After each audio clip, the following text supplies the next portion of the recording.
When you first started playing Hypixel Skyblock, it was probably one of the most fun games you ever played in a pretty long time. But as you progressed later and later into the game, you probably began to realize that there was not that much more content for you to do, and you probably grew bored of the game, and you're probably maybe just watching this and not even playing the game anymore.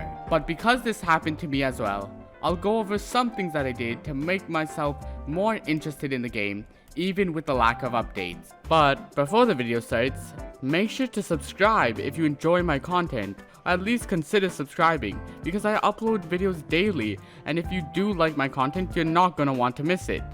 Also, you can join the Discord server in the description below if you want to get better notifications of when my videos come out. And back to the video. The first thing you're gonna want to do will apply to most of the other tips I give you, but it is about making a goal. Setting a goal can be extremely helpful when trying to get new interest in the game. If you actually have a reason or something that you're trying to achieve, it gives you a reason to join the game, and not you just joining the game and never knowing what to do. For me, the goal that kept me in the game was getting foraging 50, and that's what actually led to me actually hitting this goal and getting foraging 50. A quick tip when making goals: it is very good to make small goals and then update them whenever you reach the other ones, as it makes it much more rewarding, and it makes it feel like that you aren't ever never making your goals. The next thing you can do to make Skyblock a little more fun is joining a guild. Joining a guild allows you to become a part of a community and makes you feel much more motivated to play the game. And with other players in your guild and competing with them, it can make it even more motivating to play the game. Setting a goal helped me get foraging 50, but another vital thing that happened when I was going for foraging 50 was when I was competing with a guildmate to get the highest foraging level. The way it played out is that I was at foraging 20 or 25ish, and I was going for foraging 30, and I said, by the time we get foraging 30, I'll stop. I don't need to grind any more foraging. But then, once I had hit foraging 30, then my guildmate, who's really tryhard, started grinding, trying to catch up to me and beat me. And then, that made me go up to foraging 35, where he stopped grinding and I had a decently big lead. Then, I was already pretty close to foraging 40, so I was like, why not do it? And then I did foraging 40, and then I realized only 10 more levels of foraging 50, and I was like, why not? And then I went to foraging 50 so I could pass the leader in my guild for foraging, and then that's how I got foraging 50.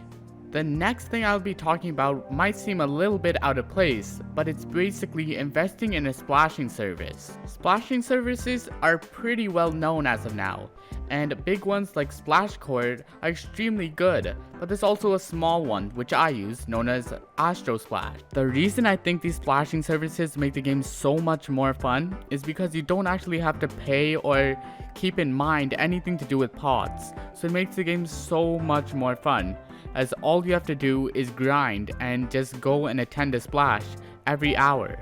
Most of these splashing services will give a splash once every hour, so this means you're going to have hourly splashes, and this means that every hour you're going to be able to have a splash that will last till the next, so you basically will never have to wait for a splash, and this will make the game so much more fun.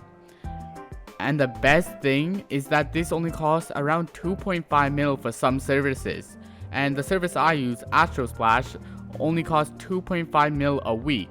So this is an extremely cheap way to get free splashes, and you will probably be able to make all the money back from the splashes in about a day. So it's almost a no-brainer to pay for splashing services. Another easy way to make Skyblock more fun is by competing in a challenge or making yourself do something challenging in Skyblock. There's a plethora of challenges you can try to make the game more fun. An easy way to find some is copying some of the ones YouTubers are doing.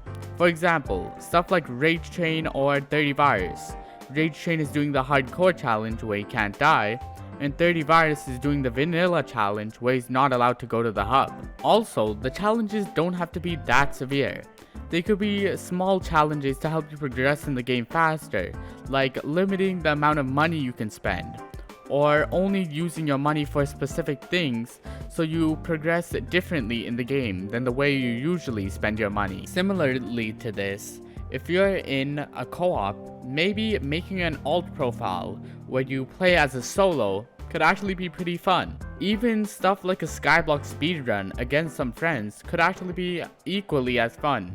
One of the final things you should do is just to take a break. Taking a break can help recharge your interest in the game, and will allow you to think of new things to do once you actually return to the game.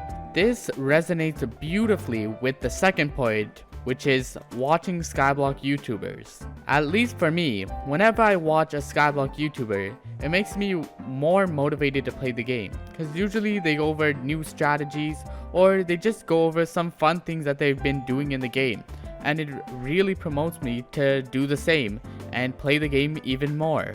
And maybe if you enjoy these YouTubers' content enough, you might consider subscribing. So if you like my videos, maybe you should consider subscribing to the channel for videos just like this, which I post daily.